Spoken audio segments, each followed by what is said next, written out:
ঘুরে এলাম পশ্চিমবঙ্গ ও নেপালের সীমান্তে অবস্থিত ছোট্ট জনপদ পশ্চিমবঙ্গের সর্বোচ্চ শৃঙ্গ সান্দাকফু থেকে। কোনো রকম ট্যুর অপারেটর ছাড়াই কিভাবে কলকাতা থেকে সান্দাকফু ভ্রমণ করবেন তারই একটি দ্রষ্টব্য এই গল্পের মাধ্যমে শেয়ার করলাম, সমস্ত খরচ ও টাইমিং সমেত।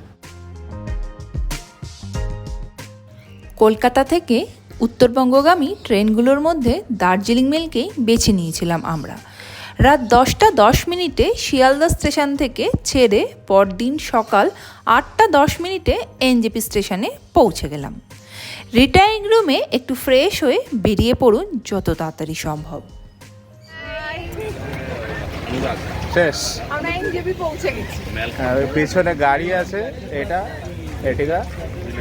করে আমরা এখন যাচ্ছি মানেভঞ্জ। সবাই যাচ্ছে, ঠিক আছে, যাহা তাক আপ গাড়ি দেখে যাবো।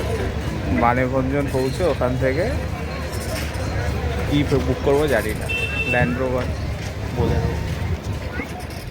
এনজেপি থেকে বেরিয়ে একটু দরদাম করে মানেভঞ্জন অবধি যাবার গাড়ি রিজার্ভ করে নিন।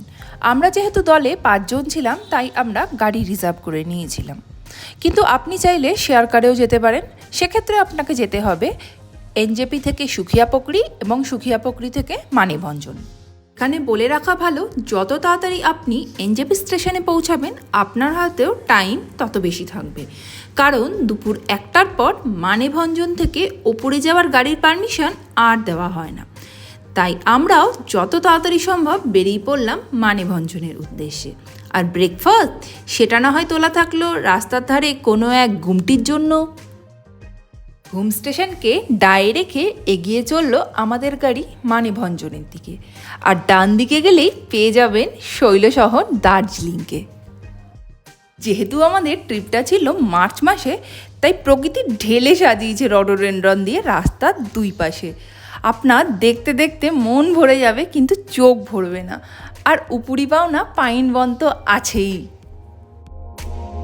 বেলা 11:30 নাগাদ পৌঁছে গেলাম the land of land rovers মানেভঞ্জনে। দার্জিলিং জেলার অন্তর্গত ভারত নেপাল সীমান্তে অবস্থিত এই মানেভঞ্জন থেকেই শুরু হয় টুমলিং, সান্দাকফু ও ফালুট যাত্রা। সবার প্রথম ল্যান্ড রোভার অ্যাসোসিয়েশনের কাউন্টারের দিকে চলে যান। আমাদের 3 রাত্রি 4 দিনের জন্য গাড়ি রিজার্ভ করা হয়। এখানে ল্যান্ড রোভার ও বোলেরো 2 রকমই গাড়ি পাবেন। আমরা অনেক চিন্তা ভাবনার পর ল্যান্ড রোভারই নেব বলে ঠিক করি, কারণ ল্যান্ড রোভার তো ভাই সব জায়গায় চলে না, তাই এই গাড়িতে ওঠার শখ ঠিক দমিয়ে রাখা গেল না। কারেন্ট রেট চার্ট ইমেজ অনুযায়ী এইখানের গাড়ির ভাড়া ধার্য করা হয়।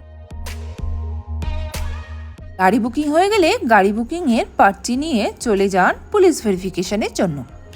একটা ফর্ম ফিল আপ করে সমস্ত সদস্যের ভ্যালিড আইডেন্টি কার্ডের জেরক্স ও 20 টাকা জমা দিয়ে করে নিতে হবে পুলিশ ভেরিফিকেশন। এই ভ্রমণে কিন্তু আইডেন্টিটি কার্ড ক্যারি করা মাস্ট হ্যাভ।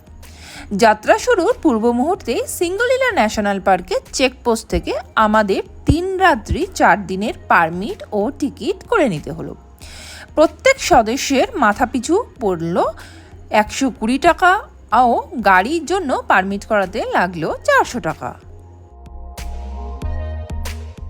এখানে একটা কথা বলে রাখা ভালো, আপনি যদি টুমলিং অবধি যেতে চান তবে কিন্তু এই সিঙ্গলিলা পার্কে পারমিশন আপনার নেওয়ার দরকার পড়বে না, কারণ টুমলিং সিঙ্গলিলা ন্যাশনাল পার্কের মধ্যে পড়ে না।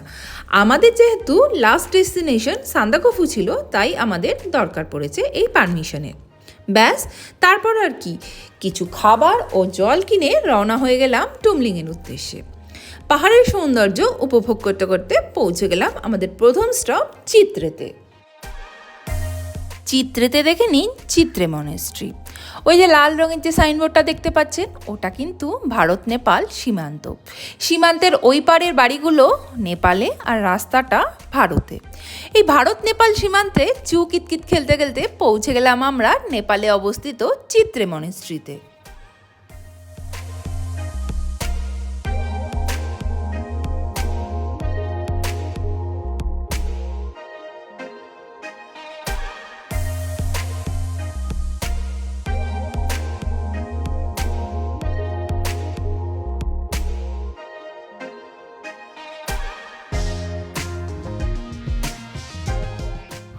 এখানে ওয়েদার একটুও ভরসা করা যায় না, যখন তখন যা খুশি হয়ে যেতে পারে। কালো মেঘ, বৃষ্টি হয়ে গেলে ভালো, আকাশ পরিষ্কার হয়ে যাবে আর আমরা কাঞ্চনজঙ্ঘা দেখতে পাবো। আকাশও সেদিন আর পরিষ্কার হয়নি, আর কাঞ্চনজঙ্ঘা দেখাও সেদিন আর ভাগ্যে জোটেনি। কিছুটা সময় চিত্রেতে কাটিয়ে এগিয়ে চললাম মেঘমার দিকে। চিত্রের পর থেকে আমার ভাগ্যে জুটল গাড়ির পিছনের সিটে বসার, তাই ভিডিওগুলো এরকম উল্টো দিকের। আকাশে কিন্তু ততক্ষণ মেঘ আর সূর্যের যুদ্ধ শুরু হয়ে গেছে। মেঘের কাছে রোদের হেরে যাওয়া দেখতে দেখতে পৌঁছে গেলাম আমরা আমাদের দ্বিতীয় স্টপ মেঘমায়। মেঘমায় এই একটাই দোকানে পাওয়া যাচ্ছিল রডোডেনড্রন ওয়াইন।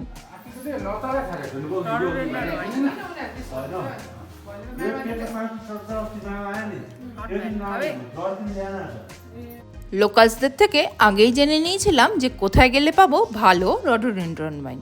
এতে অ্যালকোহল কন্টেন্ট খুবই কম, কিন্তু স্বাদে অতুলনীয়। আমার রেকমেন্ডেশন অনুযায়ী কিন্তু এটা মাস্ট ট্রাই। গল্প করতে করতে টংলুং পেরিয়ে পৌঁছে গেলাম টুমলিংয়ে। মানেভঞ্জন থেকে 13 কিলোমিটার উত্তরে অবস্থিত টুমলিং। এখান থেকে সান্দাকফুর দূরত্ব আরও 19 কিলোমিটার। এখানেই আজ আমাদের রাত্রিবাস। নেওয়া যাক টুমলিং। এই টুমলিংয়ের ঘরবাড়িগুলো দেখা যাচ্ছে, এটা কিন্তু সম্পূর্ণভাবেই নেপালে অবস্থিত। আর আমি যেখানে দাঁড়িয়ে ভিডিও করছি সেটা ভারতে। এই ভারতে দাঁড়িয়ে জিও নেটওয়ার্ক বেশ ভালোই কাজ করে, তবে এয়ারটেল, ভোডাফোন আর বিএসএনএল নেটওয়ার্ক প্রায় নেই বললেই চলে। তবে যেই মুহূর্তে আমি ভিডিও করা বন্ধ করে আমাদের হোমস্টের দিকে পা বাড়াচ্ছি, ওই মুহূর্তেই কিন্তু আমার ফোনের নেটওয়ার্ক গায়েব সম্পূর্ণ। তখন আপনাকে সম্পূর্ণভাবে নির্ভরশীল হয়ে পড়তে হবে হোমস্টের ইন্টারনেট কানেকশনের ওপর। আমাদের রাত্রিবাস ছিল শিখর লজে।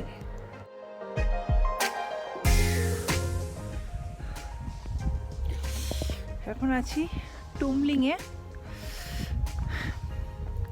একটু রোদও আছে, মেঘলাও আছে, কিন্তু ভয়ানক ঠান্ডা হাওয়া। অলরেডি হাত নাম হয়ে যাচ্ছে, জানি না রাতে কি করব। একটু আমি একাই এক্সপ্লোর করতে বেরিয়েছি আশেপাশটা। বাকি আমাদের গ্রুপের 4 জন সবাই শুয়ে পড়েছে খেয়ে দিয়ে, লাঞ্চ করে। কারণ আমার একবার শুতে ইচ্ছা করলো না, শুনলেই শরীরটা ছেড়ে দেবে। তাই একটু আমি আশেপাশটা টুমলিংটা ঘুরে দেখছি একা ঘোরার একটা আলাদাই মজা আছে। ওই যে নিচে ওখানে আমাদের হোমস্টে। চলুন যাওয়া যাক।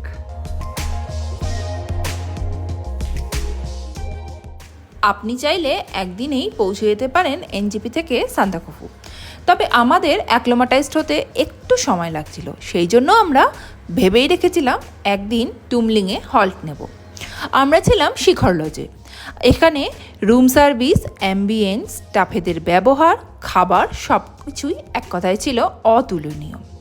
প্রত্যেকজনের মাথাপিছু 1500 টাকা করে প্রতিদিন লেগেছিল, খাওয়া দাওয়া সমেত। তবে আমাদের কিন্তু বেশ কাঠখড় পোড়াতে হয়েছিল হোমস্টেগুলো বুক করতে সান্দাকফু ও টুমলিংয়ে, কারণ যে নাম্বারগুলো দেওয়া থাকে সেগুলো কোনোটাই ভারতীয় নাম্বার নয় এবং কোনোটাই ফোন করলে লাগে না। আপনাকে এনাদের সাথে যোগাযোগ করতে হবে সম্পূর্ণভাবেই হোয়াটসঅ্যাপের মাধ্যমে। টুমলিংয়ে কিন্তু দেখার মতো সেরম কিছুই নেই।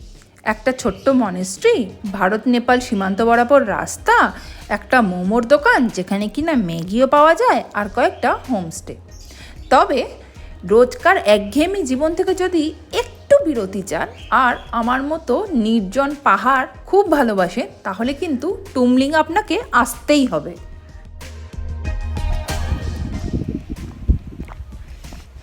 আমি এখন নেপাল সাইডে টুমলিংয়ে হাঁটছি একা।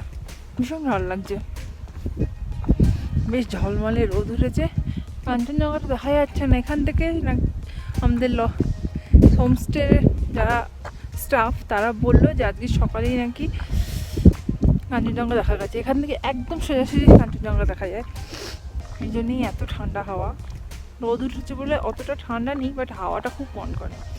হোপ কালকে যেন আমরা এখান থেকেও একবার দেখতে পারি। আর সান্দাকফু গেলে তো হয়তো সব ঠিকঠাক থাকলে দেখতে পাবোই।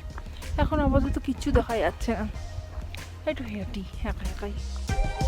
সূর্যি মামা ততক্ষণে প্রায় অস্তাচলে, তাই হোমস্টের দিকেই ফিরে যাওয়া ঠিক করলাম আর 1 কাপ চা নিয়ে বসে পড়লাম সানসেট দেখতে।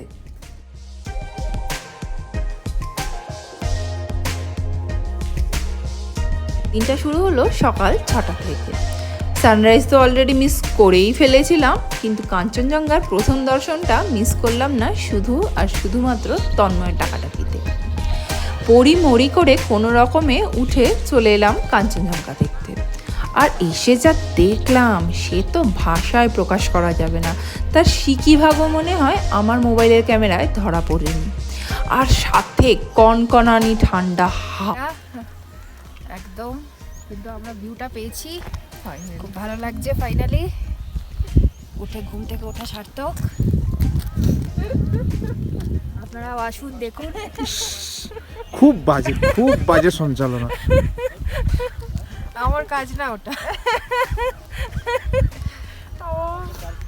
মুখ বের করতে কি করতে কি জানি। টুমলিং আসার কারণ সার্থক করে, অর্থাৎ কাঞ্চনজঙ্ঘা দর্শন করে ফিরে আসুন আপনার হোমস্টেতে।